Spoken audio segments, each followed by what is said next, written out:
dangerous. Introducing LT Defense Tactical Gear, your ultimate solution for top-notch protection and performance in the field. Our armor bundles provide unmatched safety and comfort, while our battle belts and holsters ensure quick and easy access to your gear. Stay prepared for any situation with our high-quality medical supplies, designed to keep you ready for action at all times. Looking to enhance your skills? Our firearms training programs will take your proficiency to the next level. Trust LT Defense for all your tactical gear needs and gear up for success on the battlefield. This entire military is one cohesive, dedicated force.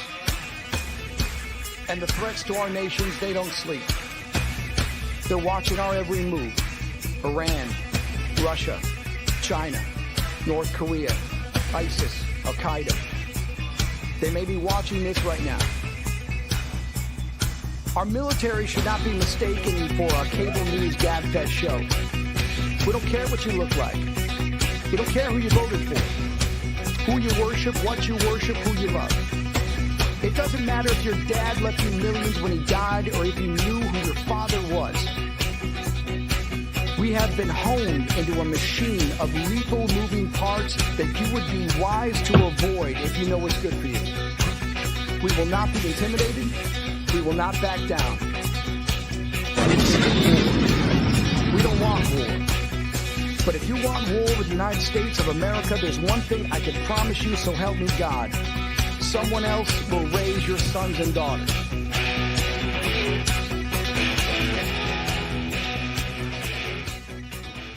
Military Broadcast Radio, the station that's giving veterans a voice. Find us on the web at mbradio.us. Opinions expressed in this program are those of the speakers and do not necessarily reflect the views or positions of any entities they represent. Find us on the web at mbradio.us. Good afternoon. I'm Jordan Adams, aka Big Grizz, with the Big Grizz Show, Military Struggles and Stories. Military struggles and stories are real and traumatizing. We go through every day with weight on our shoulders that no one understands. One way I deal with the struggles is being outside, fishing, hiking, anything outside. Please take to heart what we talk about during this show and how we deal with our struggles as we share our struggles and stories with you. Please take the time and take it to heart what we are sharing, and know we try our very best to be normal and to have our feelings out there, even though we struggle with it. God bless you all and have an amazing day. Hey, welcome to the Big Grizz Show. It's Red Friday, y'all. Remember you're red. It's Red Friday. Remember everybody deployed. Today we have Amy McNeely with she's a military veteran. I believe she told me Navy.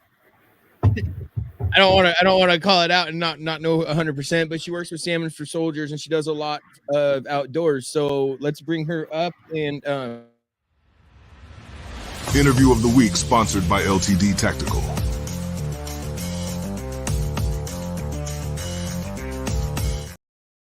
Hey, good afternoon, Amy, and welcome to the Big Grizz Show. How are you today? I am doing well. Happy Friday. And you were, in fact, correct. Yes. I am Navy. So, Yes. You got it right.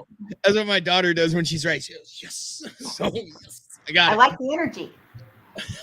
Man.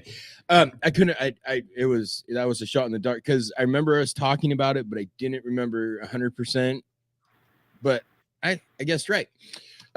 So how are you doing in your with your fishing season and hunting season coming in? I mean, that's our time of the year right now. Ooh, yeah, this is my time to shine. I love this time of the year. Fall and late summer fishing is probably my favorite. So wrapped that up with a ton of salmon fishing, filled the freezer, was super great. Got out halibut, little lean caught in the freezer, some sea bass. So you can't complain there by any means. And then started hunting pretty hardcore. I was lucky this year that I drew a Wyoming archery tag for elk. Oh, wow. So I went down for archery season, hunting with one of my really, really great friends. Didn't get one archery, couldn't quite get them close enough, right? And they weren't helping us at all, but we got like within 90. I just can't shoot 90.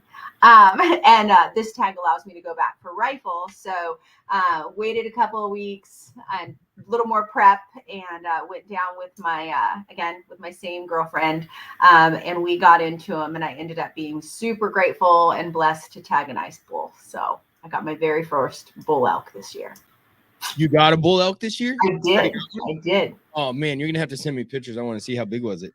Yeah, he was a nice 5x5, and honestly, I was just like, bull, don't look at the horns. Don't look at the horns. It doesn't matter. Don't look for the biggest one, because they were in a herd of about 80. They were super bunched up, and so I was just looking for one that was gonna like separate himself out, get away from those cows, get the cows away from, being the watchdogs and the protectors. And so he just separated himself out just enough that I got a 285-yard shot on him, and he didn't take a step. So nice. Sweet.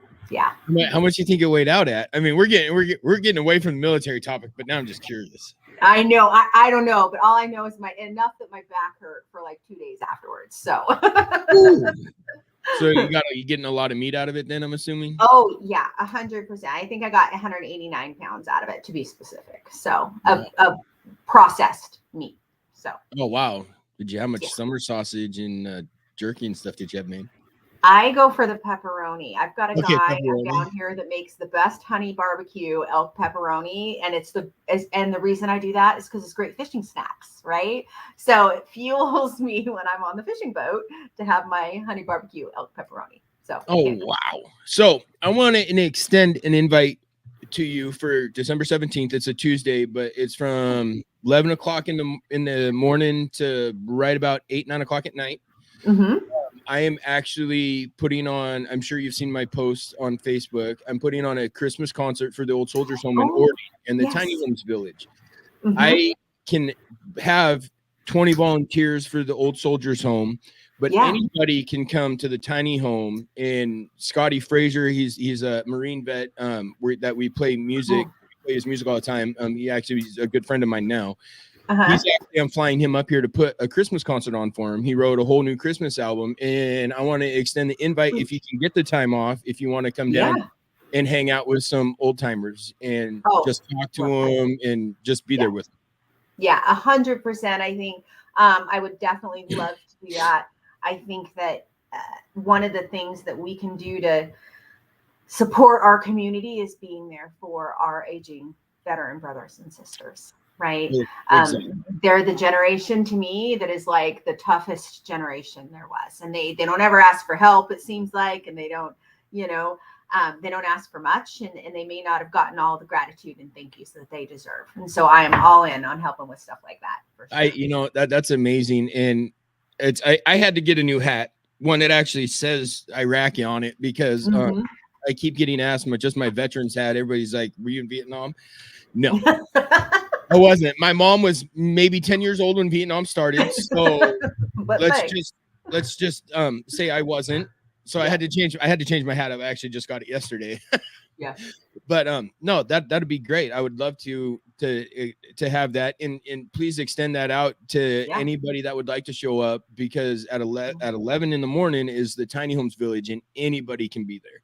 They don't have the restrictions like the Old Soldiers Home does. I have to hand select people that can go into the Old Soldiers Home and let them know who it is, because we allowed 20 volunteers to help with 100 vets that, are wheelchair bound or on hospice, 100%. That kind of thing. Yeah. So on that note, when did you enlist? I enlisted about a year after I graduated high school, and I'm going to age myself here and tell you that year, which was 1992 was when I enlisted, which was, it was a different time. The military's changed a lot since then. Yeah, we talked about women's roles in the military has changed a lot since then as well. So what brought you to the Navy versus Air Force or Army? Or Marine? Gosh, this is so embarrassing. But it's because I cannot tell a lie. I joined the Navy because in high school, there was a cute boy that joined the Navy after high school. And he came home on leave, and I was like, oh yeah, he's you. The Navy must be good. And that's how I made my grand decision of what branch to join. Told you it was embarrassing. Okay, so I'm not saying you regret your time in the military, because I don't, and I don't know anybody that does. Mm-hmm. But do you regret picking the Navy over a boy versus a different branch? So that's a good question. And like I was watching the lead-in and I'm seeing the tanks and I'm like, man, I wish I joined the Army. And so I think I'm grateful for my time in the military and I'm grateful for the Navy. But sometimes I do wish I would have explored things and maybe explored the Army. Okay, fair enough. So where'd you go to basic as Navy wise? I went to Orlando, Florida. They have a basic there? They did. They don't anymore. Oh, okay. Back in the day, they had one. Okay. Mm-hmm. So that was a culture shock in itself, coming from a tiny little small town in Washington State where I had one stoplight and had never even flown on a plane. And they sent me to Orlando, and I'll never forget.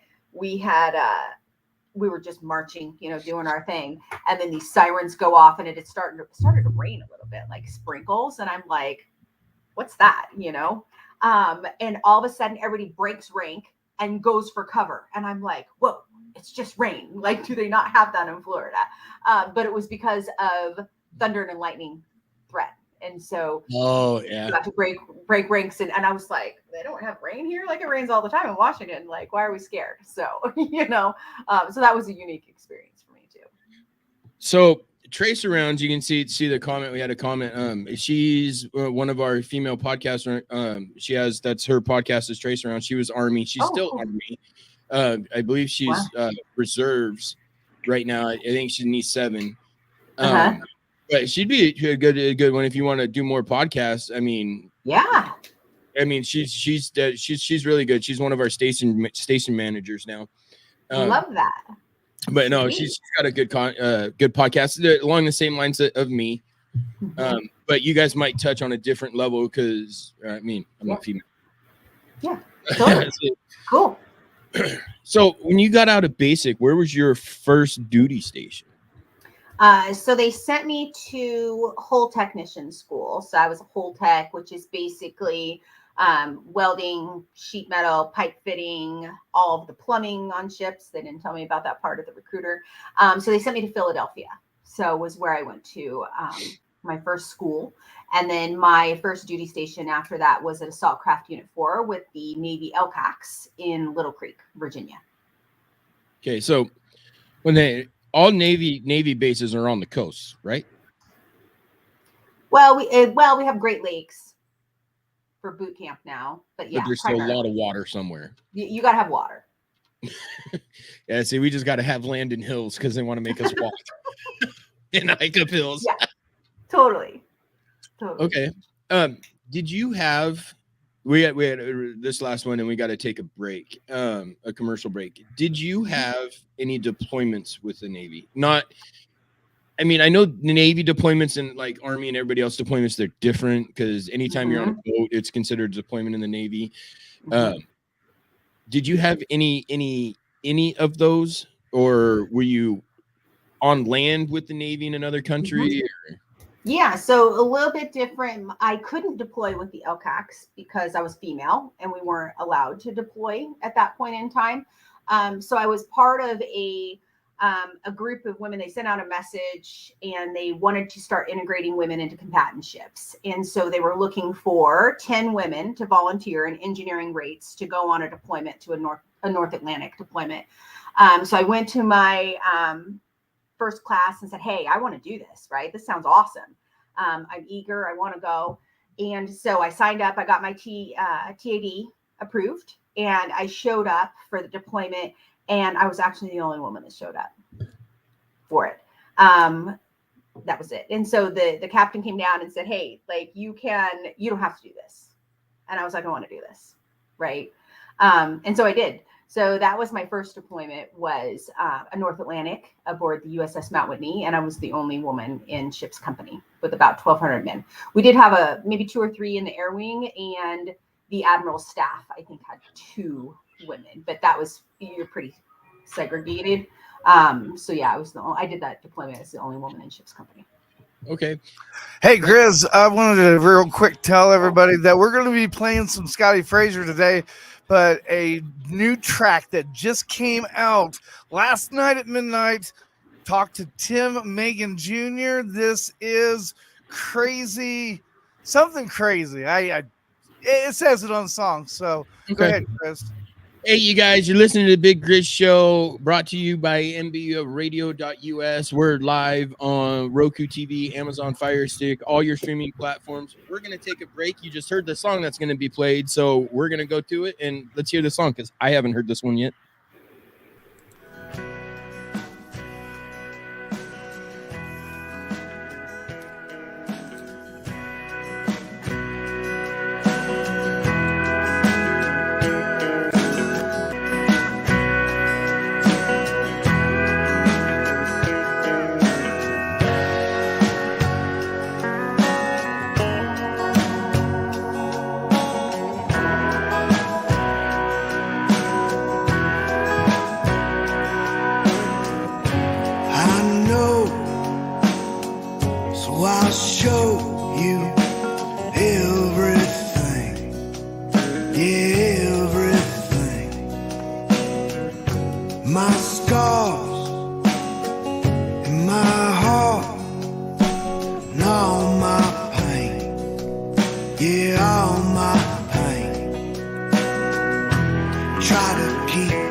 Military Broadcast Radio, the station that's giving veterans a voice. Find us on the web at mbradio.us. Opinions expressed in this program are those of the speakers and do not necessarily reflect the views or positions of any entities they represent. Find us on the web at mbradio.us. Hey, well, welcome back to the Big Grizz Show. That is a very interesting song. I was told that's not the official music video. It was just something we put with the song to get the video out. So I'm assuming when the actual music video comes out, we will have it. And so everybody knows the singers that we promote are either military or they're from a military background, family or whatever, but they have some sort of ties to military. We're not just playing random people's songs for sure. Now, Amy, I know we talked about that my show does get very personal with some stuff. If you don't want to answer anything, please just say I don't want to talk about it, and then and we'll drop it. But you were in, how long were you in the Navy? I was 5 active. 5 active and what, 3 reserves, I'm assuming? Yeah, I was active. I drilled for maybe 2.5, 3. Oh, you're a drill sergeant? No, like active reserves, like was in the unit drilling. Oh, okay. I'm not tough enough to be a drill sergeant. I mean, maybe oh, trust me, anybody can be. It's funny on that, people. Right? I might like it. Your time in, did you have any sort of traumatic events that had occurred? And I would like for you to explain as a female what it was like for you in the military, because females' voices need to be heard when it comes to the military, whether it's, sexual assault or just a DV, anything like that. We need to get that out there. And I would say, I don't know, probably every female I've had on here has had some sort of trauma that has happened to them in the military. Some weren't ready to talk about it, and some were very, very open about what had happened to them. Can you explain to us, as your 8 years in the Navy, what it was like as a female in the military, knowing that there was that could happen, and if it did happen? Yeah, and I think I'll kind of, I think that I'm trying to figure out the right way to frame this. So when I first joined the military, let's start in boot camp to give you an example. I joined the military. I was in Orlando. You have to have work week, right? And so work week, probably, 95% of the people go mess crank and in the galley, right? I was selected to go to the armory and clean guns the whole week. And I was like, sweet, this is awesome. I wasn't super sure why I was selected to do that, and I quickly realized I had to be really careful, right? That was my first point in time when I realized I had to be careful, because the first class that was run in the armory was like, hey, you want pizza? Hey, you want to go in here and take a nap? Hey, oh, you're too cute to be in the military and everything. And I was like, oh, danger, red flag here, red flag. So while it was cool that I was in the armory and I got to do these things, I quickly realized I've got to watch myself here a little bit, because there may be other motivations, to that, and that's something that continued to happen, and I grew up, and I always joke, I've got 3 brothers. I grew up in the country, and I had to be tough to survive, right? When you're a McNeely girl, you kind of have the reputation. You got to be tough to hang with the McNeely brothers. So I always tried to protect myself, but that was a common theme, in A school in Philly, that when you're in the barracks and the first class that sleeps there and makes sure everybody doesn't do anything stupid and has watch, it's like, hey, come over to my house, I'll sneak you off base, yada, yada, yada. So there was always these situations where you were like, no, thank you, kind of thing. But you quickly realized that you could be in danger really quickly, with that. And there were times that I found myself in situations that crossed the line and were really scary for my safety, especially, when we talk about being the only female on that cruise, with 1,200 men. You get about 25 days in and things start to get a little weird, Wow. right? Like you're walking the mess decks and I'm just carrying my lunch, and you've been out there for 25 days straight, and you feel very much that everybody's kind of watching you, and the vibe shifts, right? There and it's not always in necessarily like a that you're in danger from a sexual perspective or sexual assault, but that it exists, right? Especially when you're one of 1,200, right? But on that, and there you work through, and especially that time was different, right? Like this was back in the day, like it was a long time ago, and these were men's spaces. So here I am as a young 19, 20-year-old woman coming into basically, the man shed, and upsetting the apple cart. So like, who is she? Why is she here? She can't do the job. And I had a very physically demanding job. I was humping welders and leads and, my power con and getting everything done. And there was a fair amount of people that didn't think I could do it, my HT1, I will never forget him. I will not mention his name. But he didn't want me there. Like they would literally post signs on that deployment, like no girls allowed. You cannot come in this space. You can't come in the shop office and watch TV with everybody else. And, and I was like, fine, whatever, I'm not going anywhere.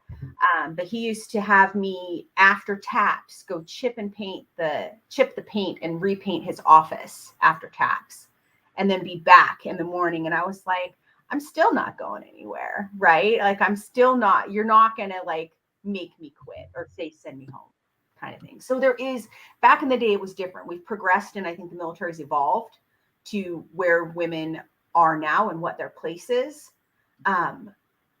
But in the early 90s, it certainly was a different dynamic. And there was a lot of great people also, I will say. Wow. That's, I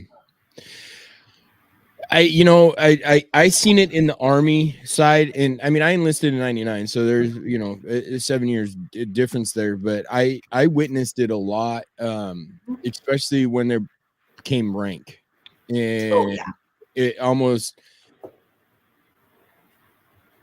it was sad. It was scary how that happened.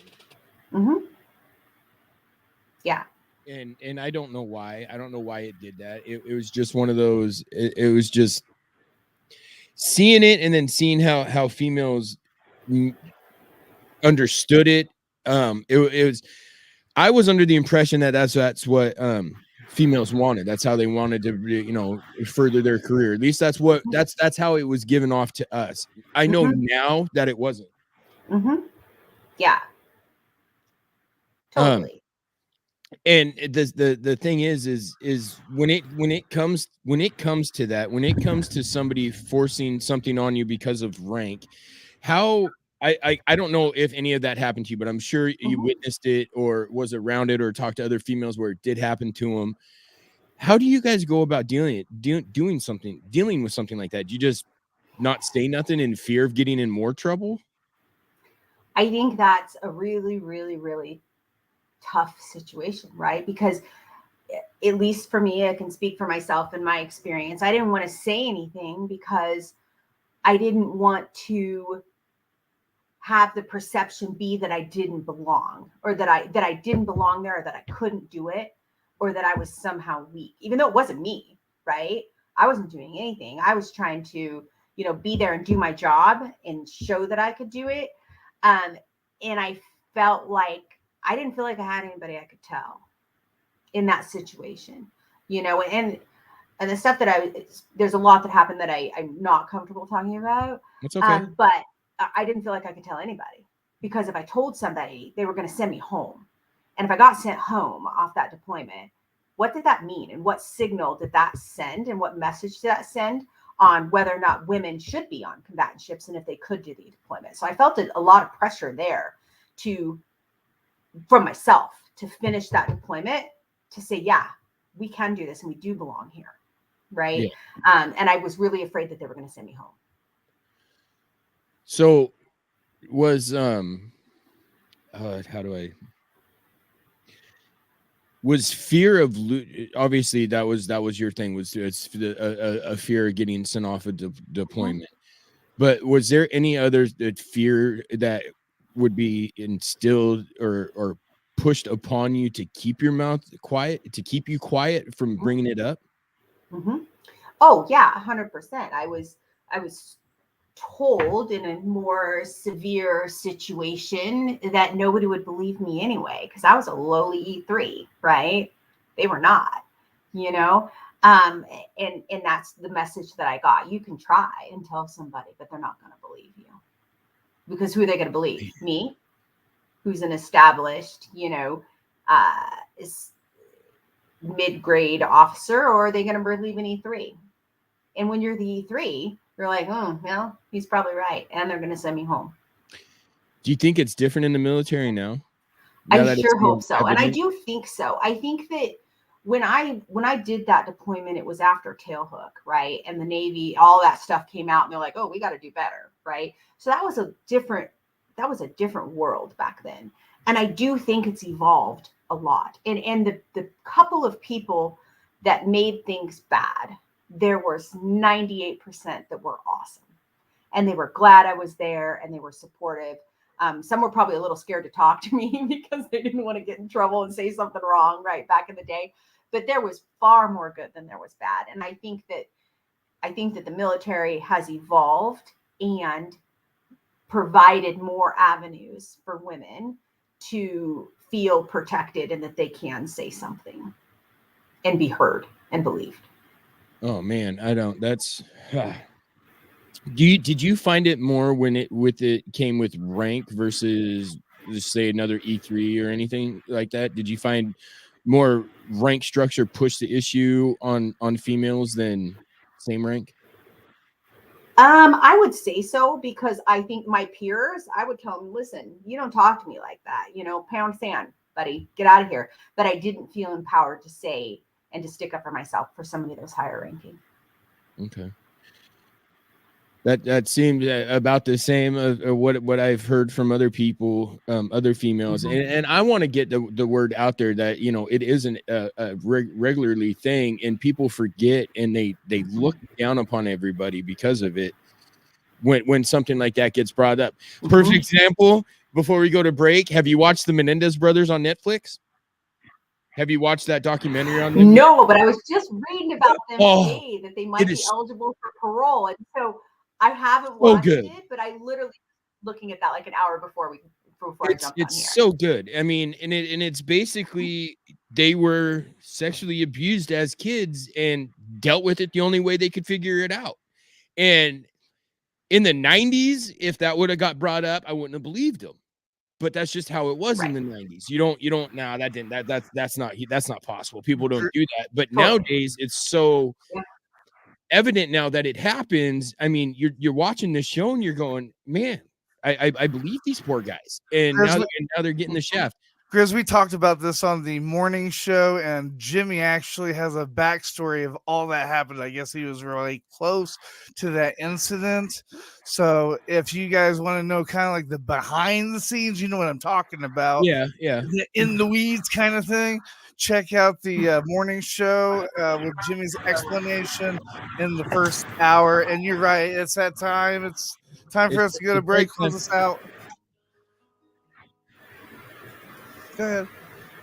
Oh shit, I was muted. Sorry. Hey, you guys are listening to the Big Grizz Show. We're gonna take a break. We're gonna play some Scotty Frazier, and for those of you that don't know, he will be flying up here to where I'm at, and he will be putting on a Christmas concert. So please enjoy his music, because his Christmas album, it's amazing. He hand wrote the songs and of his experiences deployed, and it's on YouTube. His Christmas album's on YouTube. Scotty Frazier, you guys look him up. One of my favorite songs on that album is Christmas on the Front Lines. And holy cow, I mean, listening to him, it's something else. Plus, he kind of sounds like David Bowie. So let's go to break. You guys are listening to the Big Grizz Show. We'll see you here in a minute or two.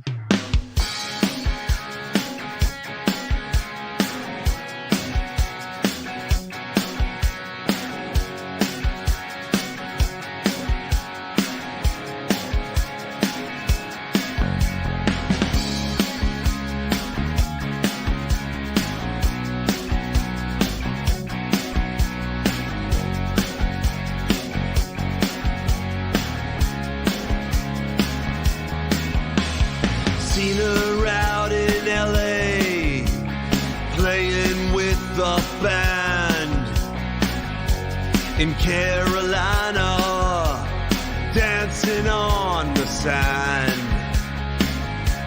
She's a star that's slipping through my hands, like the ones that fell on Alabama.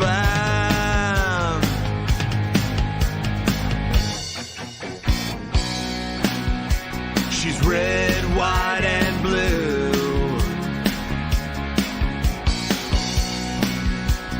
Red, white, and blue. She's my kind of girl, 'cause she's red, white, and blue.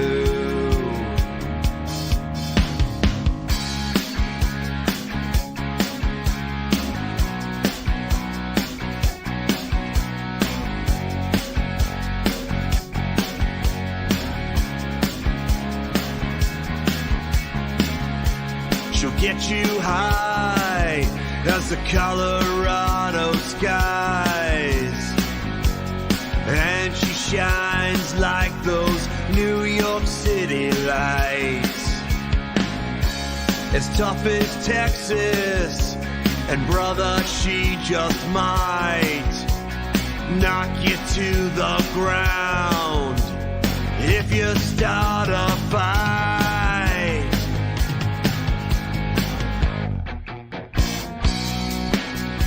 She's red, white, and blue.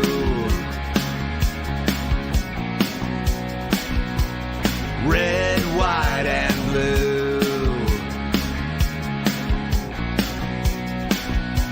She's my kind of girl, 'cause she's red, white, and blue.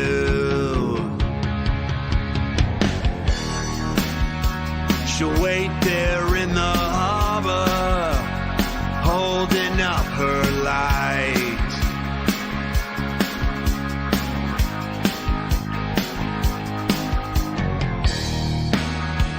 She'll bring a fallen soldier home underneath her stripes.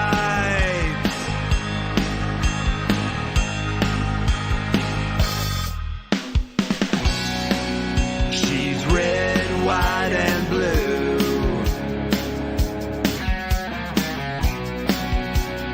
Red, white, and blue. She's my kind of girl, 'cause she's red, white, and blue. She's red, white, and blue.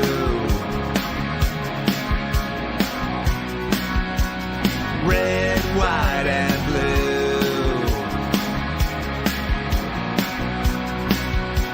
She's my kind of girl, 'cause she's red, white, and blue.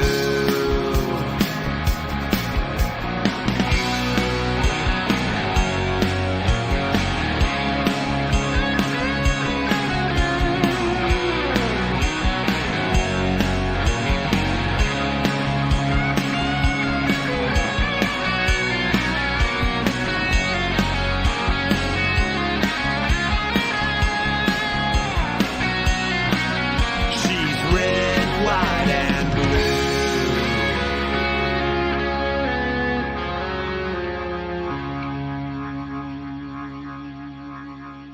Military Broadcast Radio, the station that's giving veterans a voice. Find us on the web at mbradio.us. Opinions expressed in this program are those of the speakers and do not necessarily reflect the views or positions of any entities they represent. Find us on the web at mbradio.us. Hey, welcome back to the Big Grizz Show, everybody. For those of you that don't know, that was Scotty Frazier, and he will be here in Washington at the Old Soldiers Home in Ording, Washington, December 17th, putting on a Christmas concert for our fellow vets. that at the tiny homes and the old soldiers home, our fellow vets that were homeless that are moving into the tiny homes village to further better themselves, to get a job and to move out of that. And then, you got the old soldiers home where they're stuck there. They can't go nowhere. And I'm flying him up here, and that's who's putting on the Christmas concert. And yes, he does. To me, my wife told me, he goes, kind of sounds like David Bowie. in a different way, he sounds like a new version of David Bowie, and he really kind of does. Mm-hmm. So, totally. What? Oh, I was going to say, I totally agree. He sounds like David Bowie, and I love that song because I always joke my favorite colors are red, white, and blue. So those are my colors. I love that. They're all over my body too. So, right? All different spots. I got a few flags on me. Right? Love it. So, I know. So before we went to break, we were talking about traumas. Mm-hmm.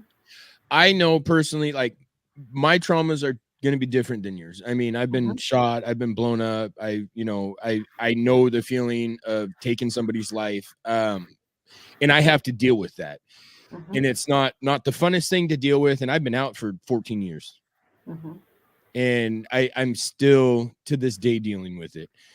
I know, like I said, our traumas are different. Mm-hmm.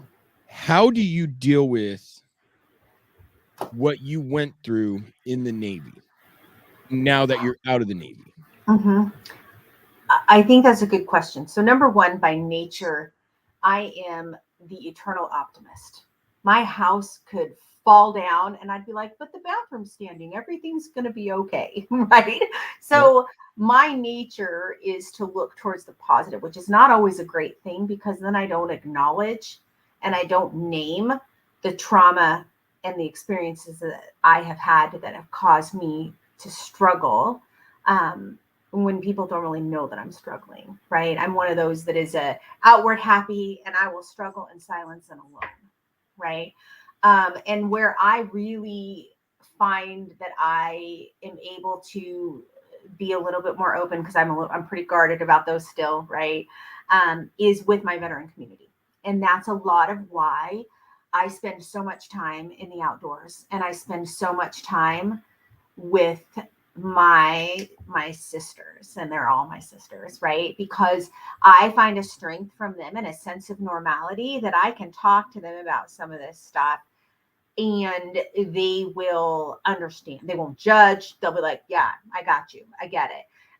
And so there's that sense of community and that sense of like safety with them. So that and being out in the outdoors to be able to just decompress, because I'm not one that is like going to throw it all out there. Like it's hard for me to do that. And I really struggle with being the optimist in there and being the person that cares for everyone else. But I feel like when I'm with my veteran community, then I can be like, hey, I need help with this, and there's no judgment.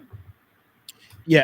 And I get that. Like, I know H down there, he's talked a few times. I know me and him are going to click more on traumas that me and him have had to deal with. Mm-hmm. I personally can't say I can understand what you're saying, but I cannot put myself in that type of position. Mm-hmm. Mm-hmm. Because I would not know the first thing on how you're feeling with any of that. Yeah. And me, my traumas, it's I deal with it the same thing. I'm outside.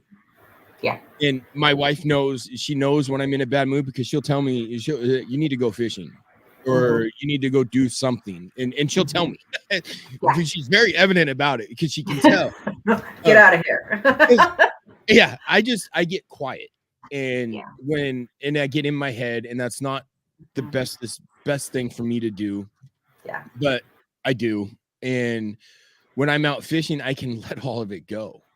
When I'm out hiking or when we're walking, trying to find a spot to go and we're hiking through the woods, I'm more focused on not killing myself at that moment because I don't want to fall. I don't want to get hurt. I don't want to nothing. And I just let everything go. Yeah. So that's where fishing comes for me. Have you ever done anything with Sisters and Reels? No, I haven't done anything with Sisters and Reels. That's a new one to me. but we do. I would love to know more about it though, because I'm always trying to expand that network, because it fills my cup, and when I help other people, I'm a helper, right? And that fills my cup, right? And when I first started going to these events and hanging out, and like, wow, I lost my connection to the veteran community. I felt like I got a divorce 8 years ago. My ex was active duty, so I was always like the ombudsman, even though I wasn't active duty, and I was like super connected. And then we got a divorce, and my kids grew up, and I was like, oh my gosh, my life, like, what have I done? Right. I have no connection to my people. My kids are gone. Like, what am I going to do with my life? Right. And I was in a pretty bad spot. It was really hard. And I actually saw a TFO trip, and it was to go fishing, kokanee fishing. And I was like, I'm going. Right. So I signed up, and I stayed the night close to the marina, because I had never done it before. And I was like, all right, I get lost. I have no cell phone signal. And I saw a veteran outreach van. And so I whipped it around, and I chased the van. I was like, they know where they're going. And I showed up, and I'm like, don't leave me, I'm here. And they're like, cool, chill. But I was the only girl. And so I started to go, and I noticed that a lot. And I think that I saw a need there to help bring in the other female veterans, because we don't show up, right? It's harder to get women veteran to the events. And it was cool going with all the guys, and I had a million great friends that I'd made from it, but I was really craving that female veteran connection. So that's why I started doing those trips, and that's helped me immensely to get through some really hard stuff. It really does. Yes. I never would have even filed my VA disability claim had it not been for a gal I met on one of those trips. She's in Georgia, and I had talked to her about some things, and I had messaged her, and I said, I got the appointment. I don't know if I'm going to go in. Right. And she's like, I'm calling you that day. She put it on her calendar. And I remember sitting out there, and I'm like, I can't go in. This is going to be really freaking hard. And I can't do this, and she called me, and she said, are you sitting in your truck? And I said, I am. And she said, get your ass in there. And I said, I will.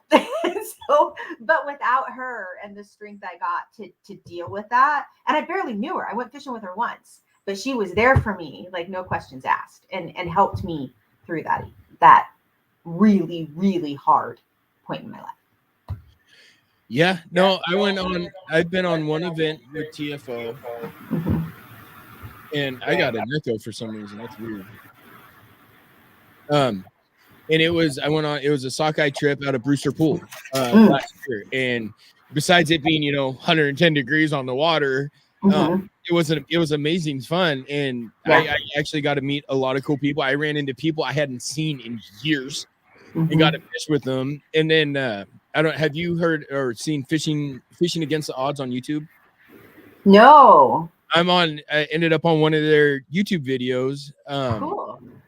Because I have a unicorn mask. I got to get a new one because mine ripped, but I go fishing with it. I take it with me when I go fishing, and I wear it. So if you're ever on a river anywhere and you see somebody in a unicorn mask, that's me. That's you. But they got a video of us on a boat, and I put the mask up, and I was standing on the boat dancing. All of a sudden my rod went off, and I can't see out of it. So the captain of the boat, he was retired Army or Marines, I think. He was military, and he goes, pick up your pole. So I just grabbed the pole next to me, and no, I gotta pull in a sockeye with my mask on as Fishing Against the Odds was trolling by us videotaping it. Oh, that's awesome. And they got it on one of their videos. It was pretty cool. It's different. Super cool. The Sisters in Reels, I've met them a couple times at the sportsman shows. They bought a bunch of my jigs, and they auctioned them off and raffled them off in their group. But as far as I understand from them, it is just a bunch of females that get together and go fishing. Right. And that's okay. Sister to the Reels, that's Ingrid and her group. I totally know who you're talking about now. It took me a minute to connect some dots. I'm having a slow Friday, apparently. So the grunt style fishing jigs, the unicorn jigs, those are my jigs. Oh, cool. Sweet. So I know they had picked up a few from me, and they had auctioned them off, and I've talked to them off and on. I mean, obviously I'm not going to go fishing with them, because it is definitely a sister's thing. Yeah. not 100% if there's any sort of military background with them. I don't know. But I feel they do a lot of good for females that just need to get out. And, you know, like you were saying, it's hard to get female veterans to do this. I don't think a lot of female veterans are outdoorsy-ish. Yeah, I think there's that fear to like try, right? So with Salmon for Soldiers, I run our women's outreach, and we're starting to get more. And I'm like, listen, it's just fishing. We're not saving babies here. It's okay if you do it wrong, right? Like, it's not that big of a deal if you lose a fish. And so I'm like, just come try. But women innately have way more questions when I'm getting a woman on a fishing trip than when I'm getting a guy. They're like, what should I wear? What shoes do I need? Should I wear my hair in braids? Do I need a hat? What do you mean by fishing snacks? And I'm like, dude, toss a sandwich in there and we're good to go. Where guys are like, sweet, be there at 6:15. I might bring a bottle of water, right? Right. It's completely different. But once you get them on board and you can see like their confidence, like if we're out on a halibut trip and we're hauling 3 hours out, you know, with Salmon for Soldiers, we do a lot of great stuff out of CQ and Westport, you know, and it's just this like adventure, you know, and you get them out there and they get a halibut on and you just see like this like fire. They're like, oh yeah, I can do this. This is awesome. Because these are soldiers. These are, you know, our sailors and our airmen, and these chicks are tough, right? And you get them out there and then they're just addicted because they're like, oh my gosh, that was so rad, you know. And we do fun stuff like, you know, what branch is catching the most fish, and you know, kind of, you know, and that whole Army's always going to win. It is what it is, you know. It's great once you get them out there, and it's like you build it and they will come, and then they tell their friends, and then it's like cool, like it's just fishing, guys, and you meet good people and you build great connections, you know. Yeah, that's like my wife. She says she likes to fish, and really what it was, she likes to sit on a boat in the sun while I fish. But what I did for our anniversary in July, I bought her a river pole. And she's actually went out fishing with me, and I get it. It's a lot of questions, Yeah, but hey, have questions. She did it. She went out there and she got in the water and she fished. She didn't catch nothing, but I promise you, I know as soon as she hooks that first salmon or that first steelhead, I mean, you're addicted. You want more. You want to get a bigger one. You want to get one that comes, 6 feet out of the water. You want all of that stuff. It's 100%. So fun. But hey, we're gonna take a quick break. I think we're gonna play another Scotty Fraser song. But when we get back, I would really like to hear from you on what Salmon for Soldiers is and what they do for vets and events that they have coming up. Because I know you're on the board or something along those with Salmon for Soldiers.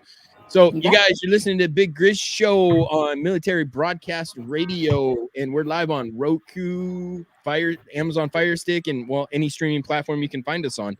And it's either under Big Grizz Show or military mbradio.us. So let's go to break. Let's play this last song, and when we get back, we're going to hear more from Amy on what Salmon for Soldiers is and what they do.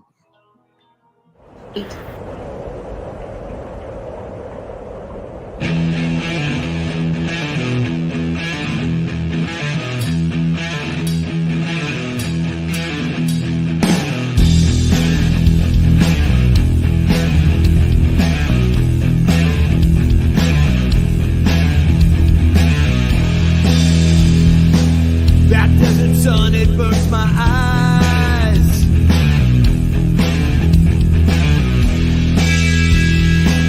It burns your picture in my mind.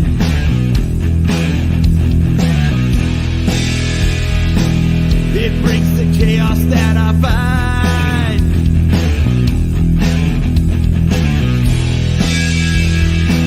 Feels like I'm running out of time.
Military Broadcast Radio, the station that's giving veterans a voice. Find us on the web at mbradio.us. Opinions expressed in this program are those of the speakers and do not necessarily reflect the views or positions of any entities they represent. Find us on the web at mbradio.us. Hey, welcome back to the Big Grizz Show, you guys. We have Amy McNeely today, and she is on the board, correct, with Salmon for Soldiers? That's so correct. I've been on a few Salmon for Soldiers trips, and they're amazing, but I want to give Amy these last couple minutes before we have to end the show to talk about what Salmon for Soldiers is and how to become a part of Salmon for Soldiers if you want, and what their events look like, and if they have any big events coming up. Sweet. So Salmon for Soldiers, our mission is fishing, plain and simple. So we look to provide high quality, big impact fishing trips for our veteran and active duty and reservist communities. We are in the Pacific Northwest. We actually have a chapter in Florida that is just getting stood up. So we are growing. It's super exciting. We're kind of winding down our season right now as fall salmon and the fall seasons are really kind of wrapping up. But next year we do a lot of cool stuff. We do a CQ Slam up in CQ, Washington. We do the Day of Honor with like a couple hundred veterans that we get out on the water out of Northern Washington, Everett area. I am on the board, and I also lead our Women Outreach and Southwest Washington teams down here. So we do a ton of buoy 10 fishing. If you've never been buoy 10 fishing in Astoria, it is like epic. It is my favorite time of the year, my favorite fishery, not gonna lie. I always joke I black out every single time I hit that bam, bam, bam when the salmon hit.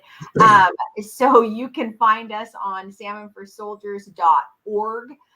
You can check out our events on the event tab. And there's a registration tab as well. If you submit your registration and submit your information, we'll get you on our waiting list. We take 12 veterans every year to Alaska. We do some awesome stuff, high impact trips where the opportunity exists for peer mentorship, growing our community, and catching a whole bunch of fish. Yeah, Shane went to Alaska this year. Oh, yeah. No, he had to tell me because I was going on vacation to Florida. We went and took a family vacation down there in Disney World and everything, and he was in Alaska fishing, and boy, did he have to let me know. Oh, that's like epic. I'm just saying. Prince of Wales Sport Fishing is who we go with up there, and it is a freezer filler. I mean, and you're catching everything: halibut, lingcod, sea bass, salmon. The fish boxes are coming back heavy on that trip. Yeah, no, that'd be so much fun. So great. So you said salmonforsoldiers.org. Now, is it only it's veterans, obviously? Do you guys do anything with first responders, or do you just focus on veterans? We are primarily focused on veterans and active duty military members. Okay. And reservists. So not saying we won't, but that's our primary focus there. So to join Salmon for Soldiers, do they just go to the webpage and do that whatever you just said it was? Registration. Yep. Okay. Click the registration. There are no active events to register for right now. So if you click that registration, we'll get that information, and then we'll collect some paperwork. We verify service, and then we try to get people out on trips, fishing as much as we can. And the spring is going to be absolutely epic. We're going to kind of take things up a notch in Southwest Washington on what we're doing down here. So it's going to be good. Really? Oh yeah. I got big plans. I'm curious. I'm curious. I mean, I've been a part, like I said, I've only gone on the Derby once. Now it's because Shane actually is like, hey, I got a spot open on my boat. You want to go? Sure. Why not? Yeah. I'll get on and do the registration. Yeah. I'm assuming you just need a picture of a 214. Yep. If you put this in, you can just put the information in on that event name. You can put any, and then we'll follow up with an email to gather all the rest of the information. We have a trip registration form, waiver, general stuff, and then we'll work to slot people in for trips. So lots of stuff happening. Is it like TFO in the aspect that you just do like a random drawing on Facebook for this type of thing? Or Good question. So we operate off a waiting list. So once you get on the registration, then you get on our waiting list. And when we're looking to book seats for trips, we'll work through that waiting list to get everybody out through that. We do some women's only trips for those women that want to give it a shot and maybe just want to have that all female camaraderie. We do a lot of joint trips and a lot of stuff there, but we do offer those women only opportunities. We are hoping in Southwest Washington, I got my eyes on doing an event for Vietnam veterans. I was out on a boat one time and we had a Vietnam veteran and his son in, and we were out of Woodland, Washington, and we were coming back. I caught a bass that day. It was weird on a salmon rig. And so this old guy kept calling me the bad bass slayer. Right. And so on the Columbia, I caught a bass on a salmon. Yeah. There's a lot of smallmouth. One of my best friends, he goes down there all the time to fish for smallmouth. Yeah, it was super weird that I caught it while salmon trolling. So they were making fun of me because it was a little dinker about this much. And so he kept calling me the bad bass slayer. And we were coming back in, and I don't even know who they were. They were a group of people on the shore were waving American flags and yelling, thank you, thank you. And Art, man, he got up out of his chair and he was instantly emotional. And he's waving back and he's saying, no, thank you, thank you. And he looked back at me and he said, just so you know, bad bass slayer, that never used to happen. And I was like, ooh. So that was a really powerful moment for me. And we recreated that event one other time out of Washougal where we had about 35 Vietnam era vets that we got out fishing. And I was like, I want a sit down lunch with homemade pies, some good food, and coffee, black, no Starbucks, right? And I wanted them to have the opportunity to sit down and chat and just BS. And so I'm hoping this summer we can replicate that event again and really get our Vietnam vets out, maybe partner them with another vet because some of them are aging and may need a little support. Don't tell them that too loud or we might make them mad. so like, I got this, you know? Oh, know so well. Right. And so doing a nice lunch afterwards and really trying to just give them that thank you and lining those docks with American flags, right? To give them kind of, I don't know, in my mind, it's like righting a wrong and giving them the welcome home that they deserved. I love that. And yeah, no, you're right. I don't, it's just gotten more evident. And I would say the last 4 years at the support that veterans are getting where it wasn't there before. Oh yeah. 100%. It's definitely gotten a lot more. Our aging vets need the support. That's why I love what you're doing, December 17th. And I got a call from a Vietnam vet probably a year and a half ago. And I had fished with him once, right? And he called me and he was super upset. And he was like crying. I'm like, whoa, what's wrong, bud? Like, what's going on? And he's like, I just got diagnosed with cancer and ain't nobody got time for this old man. And he lived by himself. And, and I'm like, all right, I'm on my way. I'm getting hamburgers. I don't know why I'm getting hamburgers, but I'm like, I feel like this is a hamburger situation where we need to sit down and eat a hamburger. And so, but they can be really isolated as they age. They don't have the support and the community. And all I kept thinking was, I'm the only one he's got to call. If he feels like I'm the only one he's got to call and I met him once, what does that say?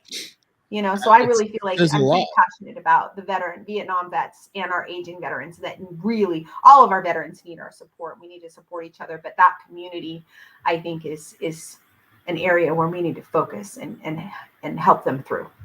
And that's why I'm doing what I'm doing this year. I'm working with a VA rep, a VA real estate professional. She got a chapter out here. And it was really weird. We had sat down and had coffee and we were just talking about stuff. And because she does the big poker rides and stuff for veterans out here. And she started with 22 bikes and now she's got over 300 bikes. Wow. On the big poker run. And they do the breast cancer awareness poker run. And she puts all this stuff on. Yeah. And she's like, well, I usually for Christmas, we just go and have dinner. And so I'm sitting here thinking, I'm like, it's got to be better than this. So I called Scotty and he's like, I'll be there. I was like, wow. you get everything figured out. He goes, give me a day and I'll be there. And I mean, everything's locked in for him to come up. We're putting on a fully catered Christmas dinner for the old soldiers home. A gentleman from my church is actually on Fort Lewis or JBLM now. He has it's called Lean Feast, and he has 2 restaurants. And one's on Fort Lewis instead of fast food all the time. He's noticing a lot of the Rangers, a lot of the infantry, a lot of first group, a lot of those guys are going in and getting healthy food. Right. So he's actually supposed to be putting a list together for me, and he's gonna cook a whole healthy Christmas dinner for these guys. Love it. And that's awesome. We're doing the fundraiser stuff, and I can't remember the gentleman's name I talked to, but it was with Salmon for Soldiers. He wasn't Randy. It was Was it Sam? It might have been. It was whoever it was. He did the focus more on like the fundraising and that side of it, I believe. I don't remember. Yeah, it might have been. I don't remember. I haven't heard back from him. He said he was going on vacation. I haven't heard back yet from him. But no, we're doing fundraising. So we're fundraising, and the goal of everything is I want to my daughter's company, her owner can get me a bunch of mattresses at cost for these tiny homes, because right now they're literally sleeping on like a 2-inch pad. That and then we're fundraising and waiting on Christmas lists because we want to get these guys one thing that they don't have. So I mean, we want to bring joy and Christmas spirit to these guys that were either homeless and now they're working themselves out, that don't have family, or they're in that home. And it's the same thing, and obviously it's the same thing that you do, and I think it's an amazing thing, and I can't wait for this I can't wait for another month. I mean, I wish I could do it right now, but I gotta wait and try and hopefully raise enough money to get them these stuff. We got a 501c3 that is taking donations. Sweet. That handing out receipts for everything, and so hopefully we can get a decent amount of money that we can get them everyday things that they need plus something they want. Totally love that. Good work. One last thing with Salmon for Soldiers: if a civilian wanted to volunteer as a captain, or wanted to volunteer their boat, or wanted to volunteer to help, how would they go about doing that? Yeah, I would definitely have them reach out. You can reach out on the website, has our contact information. So if you hit that, I'm going to try to info@salmonforsoldiers.org. There you go. Okay. I answered that question. Well, I'll be making a short reel. I'll make sure this is part of it that has that. Because I know a lot of people, a lot of guys that I go out on boats with, they just want to donate their boat and their time. I'm actually going with a guy next week that I honestly met at the Puyallup Sportsman Show. He bought a bunch of my jigs, and he wants whenever he wants to go fishing and take his boat out, he wants me to go with him. Free of charge. He just wants to take a vet out, and I love that happens. And I'm pretty sure he would want to donate his time, whether it's on the Cowlitz or something like that, because I know he's got a sled that he would want to be able to just take vets out. I mean, that's his joy. It was really cool because I went out one time with him and he told me all sorts of stuff, and I was like, this is amazing that I ran into somebody that wants to do that. I've talked to a lot of people that are like, yeah, I'll volunteer my boat, or I'll take people out, but like, he's super serious about it. He's talking to me all the time about it. Plus, he guides in Alaska during the summer. He goes to Alaska and he guides in Alaska. That's amazing. Yeah, the support for the community is awesome. And if people want to figure out how they can help, that info@salmonforsoldiers.org is the best way. Send that email over, and we can start getting people connected to our events, because I think 2025 is going to be our best year yet. So I'm super excited about it. Yeah. So now, can anybody get on there too? Is there a donation link or something to help you guys? Is that all on the webpage? Yeah, it's all on the webpage. There is a donate button on there. We operate, it's amazing the amount of small donations that we get that help us keep things rolling and to do the great things that we do. So we appreciate all support at all levels. So there is that donate button there as well that people can hit if they would like to support the organization with a donation. Okay, awesome. Well, I want to thank you for taking the time out of your day. I know it was busy and we had to rearrange some stuff. And I want to thank you for being on here. That's the music. Tell me that it's into the show. Hurry up. No, I'm kidding. Well, I want to thank you one last time for being on here. And if you want to take the last, next 30 seconds and plug what you do, that would be great. And then we'll run the show out. Absolutely. I really encourage folks veterans and active duty members, go on there and get registered for Salmon for Soldiers, in particular, women vets, right? You have a seat at the table and you should show up. It really does make a difference. And if you'd like to support the organization, you can donate on the donate tab, info@salmonforsoldiers.org. And I'm super stoked to see you on December 17th because I'm going to make I can't wait. It'll be awesome.